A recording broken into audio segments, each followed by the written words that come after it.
pulang rame-rame naik motor. Pas pulang di jalan itu kita bareng-bareng ngucap alhamdulillah bareng-bareng, dan itu kayak rasanya wow. Bersyukur yang nikmat adalah ketika semua happy, istri happy, anak-anak pun kayak ngucapin alhamdulillahnya tuh kayak alhamdulillah.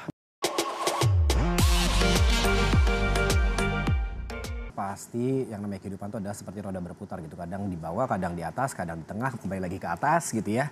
Karena bagaimanapun juga kita jangan sampai takut untuk memulai segala sesuatu dari nol gitu. Mungkin memang sepertinya gampang untuk diutarakan tapi susah untuk dilakukan karena banyak rasanya juga. Ada rasa takut atau mungkin rasa malu gitu ya. Dan kali ini kita bersama bintang tamu yang pasti bisa membangun motivasi kita juga nih ya. Dia adalah aktor yang sangat hebat sekali dan tentunya juga punya pengalaman hidup yang sangat hebat sekali. Bersama saya Dwi Andika di iTalk. Dan sekarang sudah ada Edward atau Siddiq Edward. Ya. Yes. Ini kita panggilnya apa nih? Siddiq atau Edward? Biar enak nyantai aja, kayaknya Siddiq aja. Siddiq aja, oke. Oke. Karena Edward tuh kayak namanya keren banget gitu. Ya nama Dwi juga keren. Oke, Siddiq Edward atau Siddiq ya. Yaps. Mungkin gimana kabarnya, baik? Alhamdulillah baik. Oke. Ya. Dan kalau misalnya kita membicarakan soal background dari kehidupannya Siddiq saat ini kan sudah mempunyai istri ya? Ya udah punya istri, udah punya anak 2. Punya anak 2. Nah itu kan namanya Siddiq Edward. Dari wajahnya aja kita bisa lihat kalau dia tuh blasteran gitu ya. Tampak beda warna kulitnya juga beda ya. Blasteran boiler. Ini papa mama gimana? Jadi papa saya Belanda, ibu saya Jawa. Oke. Cuman sayanya udah lahir dari kecil pokoknya di Jakarta. Jakarta ya? Yap. Oke, kelahiran di tanggal berapa? Bulan apa? Dan juga tahun berapa? Kurang lebih lagi. 22 Maret 97. 1997. 97 ya, berarti sekarang saat ini usia 27 tahun. 27 tahun ya. Yap. Usia yang terbilang masih sangat muda sekali. Dan juga sudah memiliki istri, juga punya 2 anak. Dan tentunya juga punya pengalaman yang begitu banyak ya. Oke. Ini adalah Siddiq ini adalah artis yang memang sangat-sangat viral sekali di media sosial gitu. Kalau misalnya kita tahu ya, seorang artis FTV yang akhirnya harus memutar haluan dikarenakan alasan tertentu. Tetapi kalau aku sih bilangnya justru ini sesuatu yang memotivasi kita semua gitu. Dan kita juga akan lihat nih artikel ya sebelum kita membahas lebih detail lagi seperti apa. Silakan.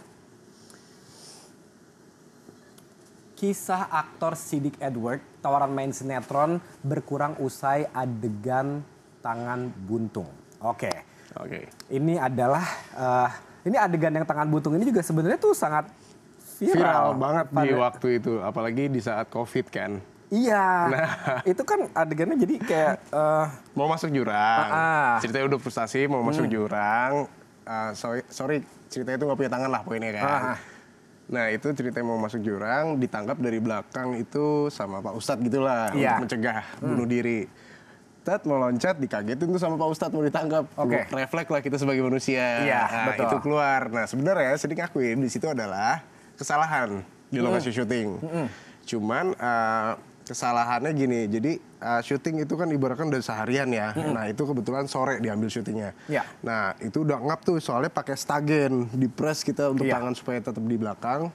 Nah sehabis itu sebelum adegan itu, scene sebelum adegan itu, Siddiq udah sempet kayak muntah karena udah kepres terus dan adegannya tuh teriak-teriak. Nah makanya Siddiq tuh coba bilang sama saudara, Pak, gue coba copot dulu ya stagen ini ya, udah nggak kuat, ngap banget asli, udah pusing di kepala. Oh yaudah. Ya karena gue nggak kontrol, akhirnya keluar. Nah tapi di situ kan ada dari shoot yang lain. Nah cuman entah kenapa kepake yang itu.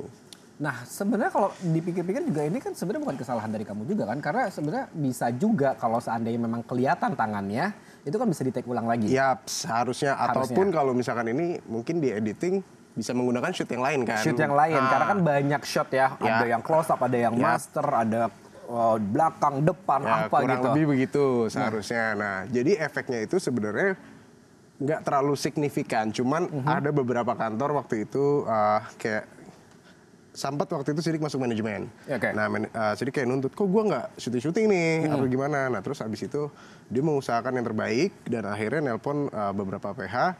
Terus sempat ada yang nawarin untuk web series. Nah cuman udah baru mau kayak kita ke kantor apa segala macam, tiba-tiba dia nelpon, kayak bilang tuh kayak, sorry nih si Sidik image-nya lagi yang itu banget.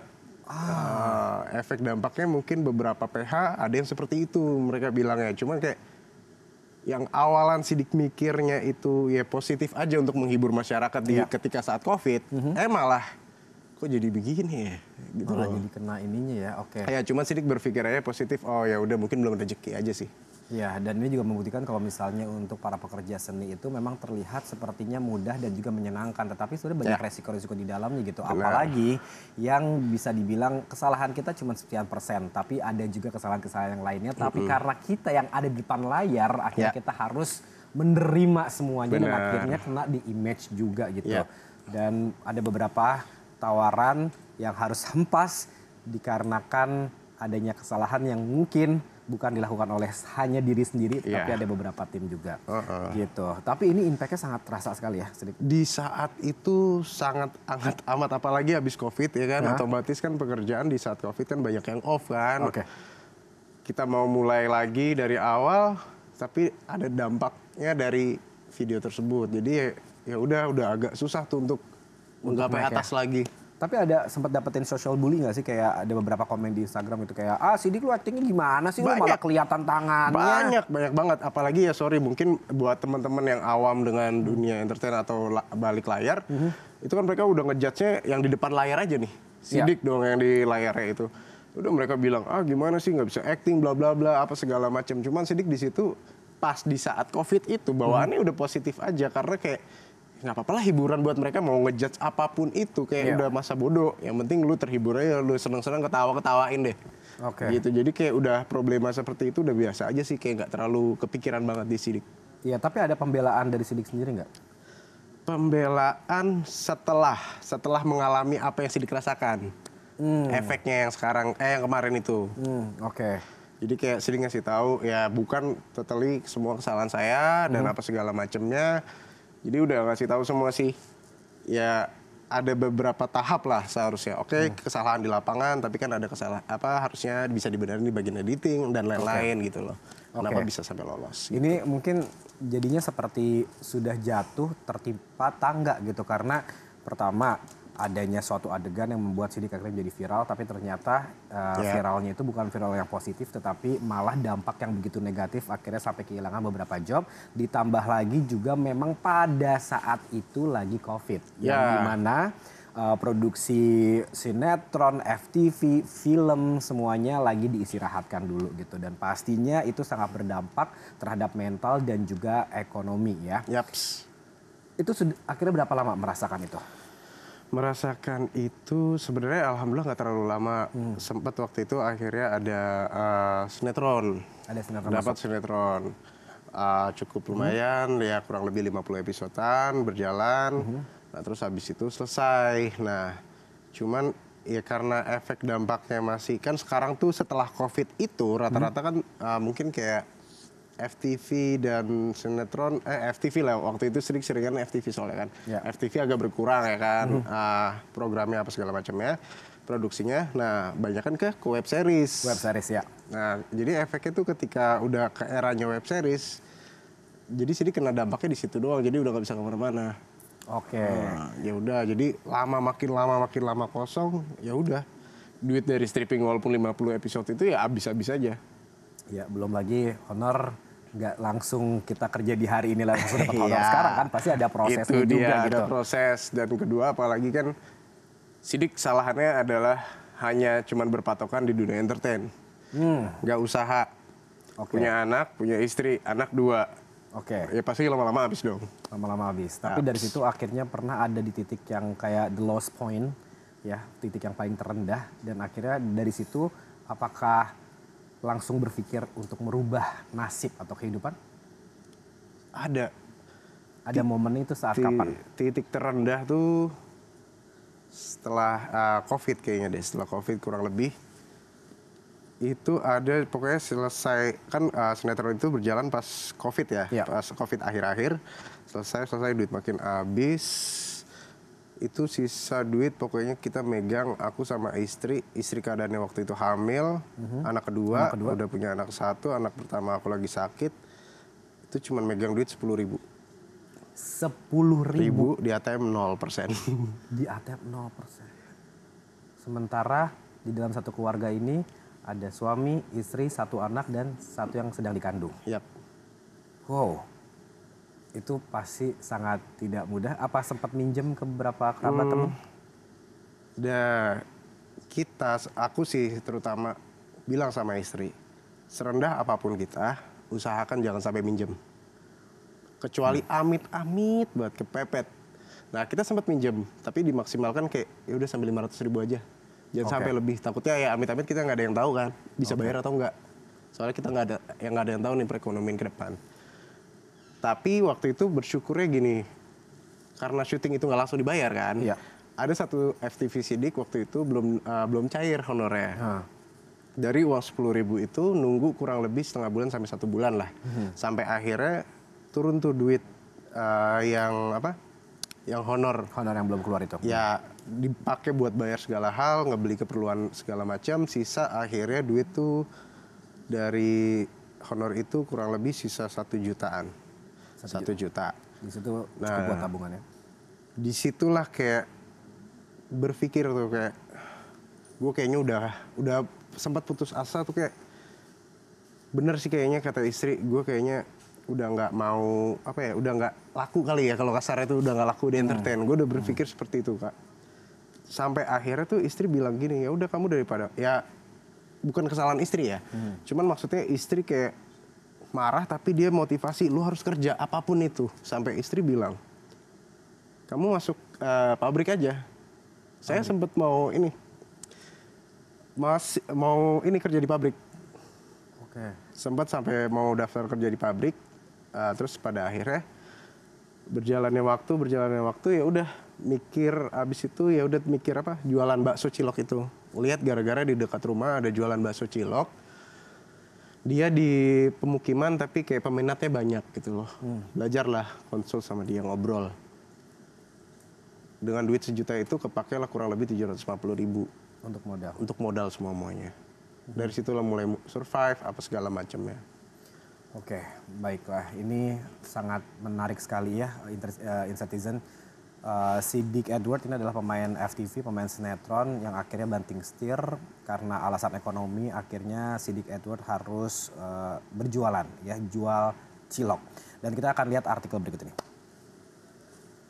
Siddiq Edward jualan bakso cilok karena ekonomi drop. Nah, tiap hari makan nasi sama cilok. Oke, alasan cilok itu dikarenakan ada yang jualan daerah situ atau memang sebelumnya udah pernah bisa bikin cilok belum? Sebelumnya kita pernah jualan cilok juga, cuman kayak jualan bakso cilok ini sempat berjalan dulu. Tapi ketika pas lagi masih syuting. Pas lagi syuting. Oh, jadi berpikir untuk usaha, cuman itu cuman berjalan sebulan. Nutup, cuman kayak pengen nyoba usaha tapi akhirnya belum bisa waktu itu. Belum kayak terlalu serius mungkin ya. Ya udah berjalannya waktu ya setelah ini baru benar-benar serius. Nah, soal yang makan tadi kenapa sampai makan bakso cilok, itu di bulan pertama kita jualan bakso cilok. Di bulan pertama Siddiq sama istri sama anak itu kita hampir tiap hari Kak. Kita bareng-bareng sekeluarga tuh jualan bakso. Kita tuh ibaratkan kalau orang jualan mungkin suaminya aja gitu yang jalannya. Kalau kita enggak, sekeluarga. Jagain bareng. Nah di saat itulah kayak waduh, kalau ingat itu kayak gue pikiran, kayak di saat itu tuh kayak tiap hari kita cuma makan tuh bakso cilok. Beli nasi goceng di warung, warteg tuh nasinya doang 5.000. Udah makan tiap hari tuh pakai kuahnya sama baksonya. Bertiga. Dan istri pas lagi hamil apa udah lahir ya waktu itu ya. Aku agak lupa tuh, pokoknya kita makan tuh tiap hari. Sampai hasil udah mulai dapat ada hasil sedikit demi sedikit. Itu bulan-bulan pertama kita makan itu hampir tiap hari. Berapa lama itu? Kurang lebih sebulan. Sebulan ya? Tiap hari seperti itu. Jadi, kuah aja nggak habis, kalau bisa kita bawa pulang ya udah buat makan aja dulu.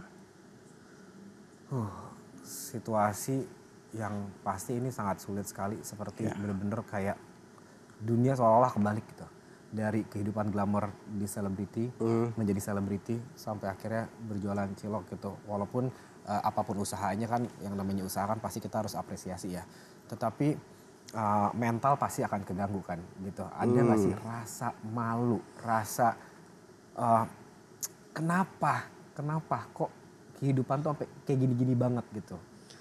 Kalau malu tuh jelas, apalagi sama istri, sama mertua, sama orang tua. Ibaratkan Sidik sebelumnya mungkin di dunia entertain kita udah per bulannya udah ketahuan dapatnya sekian dengan penghasilan sekian. Ketika menikah ekonomi yang ya standar lah, masih ada pekerjaan terus, masih cukup, masih oke. Dan kayak drop banget. Pikiran kayak gila, gue baru nikah, baru punya anak, udah bikin hancur anak-anak, bikin hancur anak orang, istri Sidik terutama ya kan. Sidik ambil dari orang tuanya, otomatis harus Sidik biayain dengan baik ya kan, lahiran batin. Cuman kayak nggak bisa apa-apa waktu itu, udah kayak wah udah nggak bisa mikir apa-apa deh waktu itu. Cuman alhamdulillah nggak sampai kepikiran untuk hal yang negatif. Sidik kalau mau berbicara soal flashback ke belakang, background pendidikan Sidik? SMA, sempat kuliah cuman nggak selesai. Oke. Kalau misalnya waktu ingin diulang kembali, apakah ingin meneruskan kuliah atau dalam segi edukasi? Pasti kuliah satu utama, dan kayak berpikir di zaman Sidik mungkin masih laku kasarnya di entertain, mungkin Sidik akan jauh lebih nabung kali. Atau enggak lebih untuk usaha yang lain. Soalnya jujur mungkin di masa lalu Sidik mungkin ya oke lah dunia entertain, ketemu teman-teman atau ketemu jalur itu yang kalau dibilang cukup salah. Jadi ibaratkan duit ya habis begitu aja, nggak tahu kemana. Ya, berarti ini Sidik merasakan banget ketika dalam kehidupan berkarir lagi ada di atas ya. Itu yang tadi Sidik kasih tahu juga adalah kalau misalnya pada saat itu gue sudah mengerti yang namanya manajemen waktu, manajemen uang, mungkin tidak akan sedrop ini. Gitu. Jadi ini juga menjadi alarm buat kita semua juga gitu, untuk kita selalu menabung. Ternyata kita nggak akan pernah tahu apa yang akan terjadi dalam kehidupan ke depannya. Jangan pernah berpikir enak walaupun orang tua kita pun kaya. Mungkin kita nggak ada yang tahu, roda pun berputar kan, balik lagi. Soalnya Sidik juga belajar dari teman-teman, ada yang dari bener-bener kaya banget keluarga orang tuanya, tapi tiba-tiba bener-bener drop. Sama yang Sidik baru rasain kemarin tuh kayak rasanya, ternyata begini rasa yang dia rasain. Kayak wow, nggak ada yang bisa nolongin. Siapapun itu, kalau bukan kita sendiri. Betul. Dan sekarang sudah memasuki poin masa sekarang, merasa berterima kasih nggak sih sama dengan apa yang terjadi dari kehidupan sebelumnya, di saat yang lagi benar-benar drop banget? Terima kasih banyak sih. Ibaratkan kayak satu hal kecil yang belum pernah Sidik rasain tuh mungkin dulu dengan kemewahan, dengan hura-hura kasarnya ya. Nggak pernah tahu namanya bersyukur. Itu yang sekarang Sidik rasain tuh setelah habis namanya duit benar-benar titik nol kemarin, sampai akhirnya benar-benar survive kita di Bakso Cilok tuh. Sidik baru tahu ketika rasa bersyukur tuh keluar ketika yang hasil kerja gitu, yang bener-bener walaupun hasil cuma sehari 10.000, 20.000 tuh pertama-tama, tapi kita pas pulang rame-rame naik motor, pas pulang di jalan itu kita bareng-bareng ngucap alhamdulillah bareng-bareng, dan itu kayak rasanya wow, bersyukur yang nikmat adalah ketika semua happy, istri happy, anak-anak pun kayak ngucapin alhamdulillahnya tuh kayak alhamdulillah bareng-bareng kita di motor. Tapi kayak dalam hati Sidik tuh kayak ya Allah, mudah-mudahan 20.000 ini bisa bagiain semuanya. Dan di situ hal yang paling ya itulah, hidup tuh cuman butuh bersyukur menurut Sidik. Yang baru Sidik tahu. Sorry, aku juga terlalu emosional tadi. Oke, bersyukur itu adalah yang baru Sidik rasain. Ya karena kita kadang-kadang suka lupa ya, masalahnya arti bersyukur itu sangat luar biasa. Kadang kita sampai lupa kalau misalnya kita lagi diuji sebesar apapun, tapi ketika kita akhirnya bersyukur dengan apapun yang terjadi gitu. Apalagi Sidik juga sangat bersyukur punya istri yang selalu menemani, sekarang juga ada di studio bersama anak-anak juga, dan kalian menjadi support system yang baik, sama-sama mengucapkan alhamdulillah apapun penghasilannya Itu menjadi kekuatan Sidik untuk tetap bertahan dan tidak putus asa. Oke. Kita ngomongin penghasilan dari cilok sendiri. Oke. Ya, besar mana sih penghasilan cilok sekarang yang sekarang ini? Mungkin sekarang masih jualan cilok juga? Masih. Tapi main sinetron masih? Sekarang udah mulai masih lah FTV, cuman nggak sesering seperti dulu lagi. Oke, berarti kan bisa dikatakan ini bisnis udah lumayan lancar nih, walaupun startingnya dari nol ya, dari zero banget, gitu. From zero to hero. Amin. Yes. Gimana penghasilan di cilok? Nggak nyangka sih, kayak dulu tuh ngerendahin hal nilai rupiah kayak 500 gopek tuh buat apa sih? Sekarang tuh kayak baru ngerasain tuh gopek 1.000, cuman untung 1.000, untung 2.000 tuh kayak ternyata dikumpulin tuh juga mantep juga gitu hasilnya kalau kita bener-bener ditekun jalanin. Jadi kayak sekarang tuh kayak udah kaget sih, kayak kaki 5 tapi pendapatannya bintang 5 juga ternyata. Kalau kita bener-bener ngejalanin dengan bener. Oke. Itu yang sering dijalanin, apalagi kayak apa ya, pokoknya nggak nyangka deh, semua itu nggak nyangka, bener-bener nggak nyangka. Dan tapi masih diurus sendiri sampai sekarang? Masih jualan sendiri atau udah ada orang pekerja yang udah ada yang bantuin. Udah ada yang bantuin sekarang ya? Dan sampai akhirnya pun Sidik bisa kayak dari hasil bakso cilok ini, Sidik sama istri insya Allah malah bisa bikin yang instannya dengan izin resmi. Keren. Sampai kayak, wah gila gue cuma jualan bakso cilok tapi ada rasa kayak bangga gitu dari diri sendiri sama istri tuh kayak, insya Allah sebentar lagi nih nama kita paten loh, hak milik. Terus abis itu kita punya izin resmi loh. Kayak nggak berpikir akan sampai seperti itu gitu loh. Oke.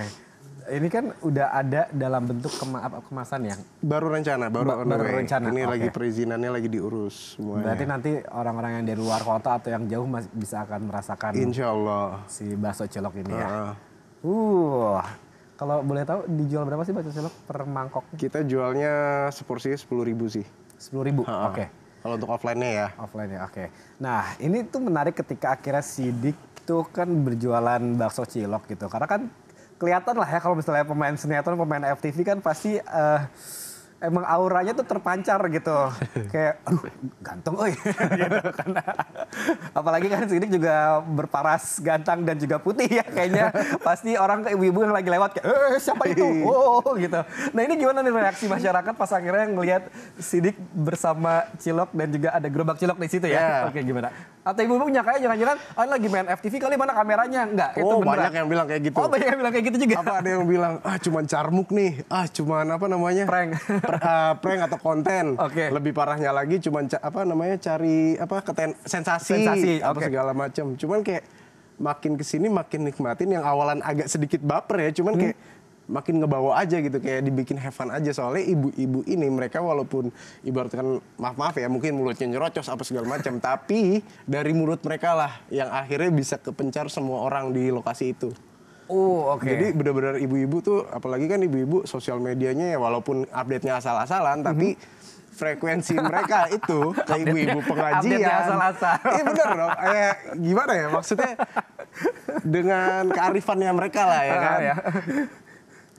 Punya frekuensi ibu-ibu pengajian, komunitas apa. Jadi kayak secara tidak langsung tuh kayak ngebantu promo di saat di tempat jualan itu. Tapi ada yang notice nggak sih? Ini teh artis ya gitu. Banyak pasti ya? Banyak, kalau itu banyak. Cuman kayak kadang-kadang tuh pas awal-awal yang lucu tuh. Awal-awal kan jujur aja ya, nggak terlalu pede tuh pas awal jualan. Jadi gitu? gengsi udah kebuang. Cuman kayak masih ada rasa nyesek untuk nahan kan. Nah waktu jualan tuh kita masih pakai masker nggak ya? Lupa pokoknya masih pakai nunduk-nundukan lah, kayak nggak mau nunjukin muka begini banget. Jadi kayak kadang-kadang orang pertama kali, ini yang pernah main syuting-syutingan bukan sih, gini-gini kok mirip bukan? Saya bilangnya cuma, mirip kali Bu, saya mah cuma pedagang bakso, nggak mungkin masuk TV, saya gitu-gitu deh. Jadi tapi makin lama makin orang ya udah akhirnya tahu sendiri semuanya. Oh gitu. Tapi ini si tempat gerobak si bakso ciloknya itu stay di tempat atau muter? Stay di tempat. Stay di tempat ya, oke. Itu dari jam berapa jualannya? Dari jam 12 siang sampai dengan maksimal jam 8 malam. 12 siang sampai jam 8 malam. Itu emang jam yang paling enak buat makan cilok ya? Ya, kurang lebihnya untuk orang jajan. Boleh tahu nggak sih? Ya. Omset sehari paling besar berapa? Omset sehari paling besar kurang lebih 3 kali ya. 3 juta. Cuman keren. itu buka kayak biasanya nggak nyampe jam 8 malam. Oke. Biasanya cuma sampai jam 6 atau jam 5 sore, alhamdulillah udah habis. Itu keuntungan bersihnya ya? Oh, keuntungan bersih kurang ya. Itu kotornya maksudnya? Kotor itu ya. kotor ya, oke. Karena harus diputerin lagi buat modal Ya, berikutnya. untuk toko, untuk karyawan, untuk bahan modal dan lain-lain. Oke, tapi pernah nggak lakunya paling sedikit itu pernah ke berapa? Di awal sih, di awal yang paling benar-benar di awal banget. 2 porsi. Cuma 2 porsi aja? Iya, itu sementara di awal-awal. itu modal banyak banget itu, belum kejual. Cuma 2 porsi. Itu oke. Kalau di awal kan pasti ada pengenalan juga, masih belum ada mama yang bikin viral itu. Oke. Paling ya itu di awal sih ya itu 2 porsi gitu doang sih. Gak apa-apa lah, yang penting kan yang namanya usaha jangan pernah menyerah ya. Poinnya kalau kata orang mah jangan bilang kayak gara-gara artis kebantu, enggak, semuanya tuh butuh juga perjuangan. Saya kan jadi dunia entertain juga butuh perjuangan awalannya. Betul. Enggak segampang itu juga untuk dapetin bisa orang kenal lah. Oke. Nah ini juga tadi menarik juga nih tadi penuturan dari Sidik juga kan tadi bilang sempat yang namanya nurunin gengsi gitu. Ya. Karena jujur ini pun termasuk saya juga gitu ya. Kadang-kadang saya selalu musuh yang paling besar tuh adalah bukan orang lain. Walaupun kita di pekerjaan yang sangat kompetitif sekali gitu. Tapi ternyata musuh disadari ya, musuh yang paling besar tuh adalah diri kita sendiri gitu. Apalagi untuk ngalahin yang namanya gengsi. Nah dari Sidik sendiri ada kiat nggak atau mungkin kata-kata motivasi buat kita semua? Gimana sih cara nurunin gengsi itu? Pokoknya buang gengsi jauh-jauh. Gengsi tuh nggak bikin kalian bisa makan. Gengsi nggak bisa bikin kalian makan. Ya. Catat. Gengsi tuh cuma dapat temen yang apa ya? Yang mau apa adanya. Bukan ada apanya. Ya. Gimana ya? Kebalik ya? Saya kebalik nih. Ntar dulu. Direkap dulu. Temen yang mau ada apanya bukan apa adanya. Ya, itu dia. Kalau gengsi, jadi kan gitu. Kayak ibaratkan kalau gengsi kita ngeluarin duit, temen datang. Kalau nggak ada duit, ya temen yang beneran tuh jarang gitu loh. Oke. Tapi ada ini nggak ada kayak word affirmation ketika kita membuat kita percaya diri. Kayak misalnya ada salah satu teman gue untuk ngilangin gengsi itu adalah kayak nggak apa-apa. Gue baik, gue akan sukses, gue ini. Ada nggak kata-kata itu yang memotivasi lu semua untuk supaya tidak gengsi? Kalau basicnya waktu itu kenapa nggak mau buang gengsi, benar-benar buang gengsi, itu motivasi semuanya dari istri. Istri. Kalau Sidik ya. Dan akhirnya kayak berpikir ya udah, gue buang gengsi karena untuk anak dan istri, perekonomian. Jadi masa bodoh taing dengan dunia entertain. Masa bodoh banget sama pendapatan di dunia entertain. Yang penting sekarang yang gue jalanin ini buat keluarga. Apapun itu yang penting dapat hasil walaupun sedikit. Udah, masa bodoh orang mau bilang apa. Yang penting jangan pernah dengerin omongan orang. Jangan peduliin sama omong-omongan apapun itu. Jalanin aja. Oke. Nah ini kalau kita ngomongin soal pasangan, soal istri juga ya sangat bersyukur kalau misalnya kamu tuh diketemukan sama orang yang benar-benar sangat membantu. Tetapi kan pasti ada yang namanya proses di mana kita mengkomunikasikan gitu. Sulit nggak untuk bilang kepada istri dengan kondisi pada saat itu? Karena Sidik emang secara tidak langsung emang terbuka banget sama istri soal keuangan apapun itu. Jadi kayak dari awal tuh udah istri tahu semuanya. Nah, jadi berjalannya waktu semuanya itu istri ya otomatis seorang istri akan marah ketika kita nggak ada uang. Apalagi udah punya anak, harus hidupin anak dan lain-lain. Kalau istri ibaratkan rela cuman makan nasi doang atau makan apa, cuman air putih doang, dia akan rela untuk ngelakuin itu. Cuman yang dia pikirin kan untuk anak-anak. Nah, Sidik di situ cuman berpikir, marahnya istri itu bukan dalam artian untuk menindas kita. Tapi marahnya istri, kita harus ngambilnya itu positifnya dulu. Jangan negatifnya duluan. Kalau Sidik berpikir waktu itu mungkin marahnya istri, Sidik ambil negatifnya, itu kayak akan ada perseteruan dong di dalam keluarga, ya kan? Nah, Sidik makanya di situ marahnya istri, Sidik ambil aja dulu nih positifnya. Dia mau ngomong apa, marah apa, teriak seperti apa. Ya poinnya semua yang diutarakan emang untuk positifnya, dampak untuk keluarga gitu loh. Jadi kayak ya udah Sidik terbuka di situ, walaupun dia marah, dia ngomong apapun, kayak Sidik itu motivasi ternyata buat Sidik. Pecutan gitu loh. Bukan berarti dia menindas. Tapi apakah pernah merasa gagal menjadi suami pada saat itu? Pernah. Apalagi sampai ngelihat anak muntah-muntah nggak bisa dibawa ke rumah sakit. Pernah ada posisi seperti itu? Pernah. Itu pas lagi ngedrop Iya. banget? Itu nggak punya duit, nggak punya apa. Baru beratkan BPJS mungkin baru daftar atau gimana, waktu itu belum bisa kepake. Ya udah akhirnya ya udah sampai di titik itu, sampai kayak wah udah gagal banget, sampai kayak istri cuma bilang tuh kamu lihat tuh anak kamu sampai kayak gini-gini, kita sampai nggak bisa bawa ke rumah sakit. Ya itu kesalahan Sidik, makanya Sidik kayak gila, gue aja cuma beli obat ke apotek aja nggak bisa loh. Oke, tapi momen ekonomi yang bisa dibilang adalah jadi terendah itu apakah baru merasakan pas lagi kemarin atau mungkin sebelumnya dalam kehidupan Sidik sebelumnya apa pernah ada di momen itu juga? Mungkin pernah. Cuman Sidik mungkin nggak terlalu merasakan banget ya, mungkin pas masih kecil. Jadi orang tua Sidik itu menikah, tapi pas umur Sidik 2 tahun orang tua Sidik Papa Sidik itu pulang ke negaranya Belanda.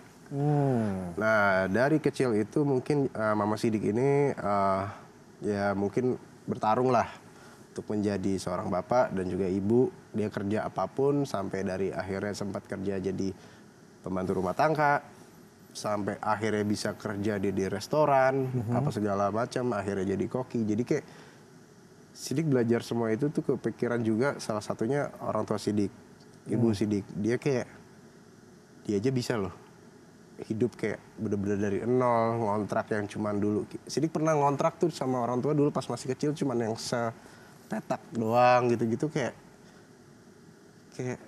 ibu gue aja bisa, masa gue nggak sih gitu, kayak berpikir seperti itu.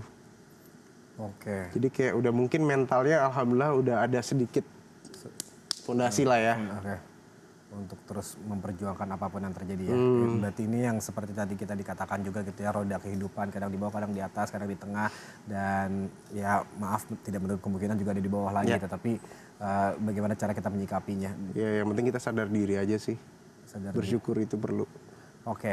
Nah Sidik, boleh dikasih tahu mungkin buat Insertizen yang menyaksikan gitu ya, mungkin di luar sana juga ada beberapa teman-teman yang lagi mengalami masa-masa sulit atau mungkin lagi kurang beruntung gitu, atau mungkin sama kasusnya seperti yang Sidik rasakan.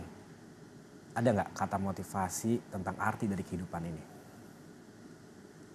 Pokoknya pondasinya balik lagi, buang gengsi jauh-jauh, bersyukur, dan poinnya tuh ikhlas sih ngejalanin apapun. Soalnya kalau kita ngejalaninnya nggak bersyukur, nggak ikhlas tuh kayak nikmat ngerasain duitnya doang, tapi kita nggak nikmat untuk ngerasain hal yang kita belum tahu yang harusnya kita bisa rasain. Jadi poinnya buang gengsi, bersyukur, ikhlas, dan satu lagi yang paling penting, jangan pernah dengerin omongan orang lain. Kita harus punya motivasi untuk diri kita sendiri. Dan ingat sih, pelajaran orang lain itu lebih mahal daripada pelajaran kita sendiri. Wow, ini seperti juga kalau misalnya kita dalam kehidupan itu kan living in the present moment gitu ya. Harus move on cepat, jangan terlalu terperangkap akan masa lalu dengan kenikmatan yang ada atau memikirkan ketakutan yang akan di masa depan. Tetapi saat ini sudah waktunya beraksi, action. Karena kalau cuma mikir-mikir doang takutnya mental juga keganggu. Benar, apalagi zaman sekarang tuh kita benar-benar harus dipaksa kreatif. Ranahnya benar-benar kita udah dibikin gampang banget lah. Jual online udah bisa, sosial media bisa. Kita tinggal balik lagi, orang-orang biasa bisa jadi artis gampang. Main sosial media, konsisten apa segala macam.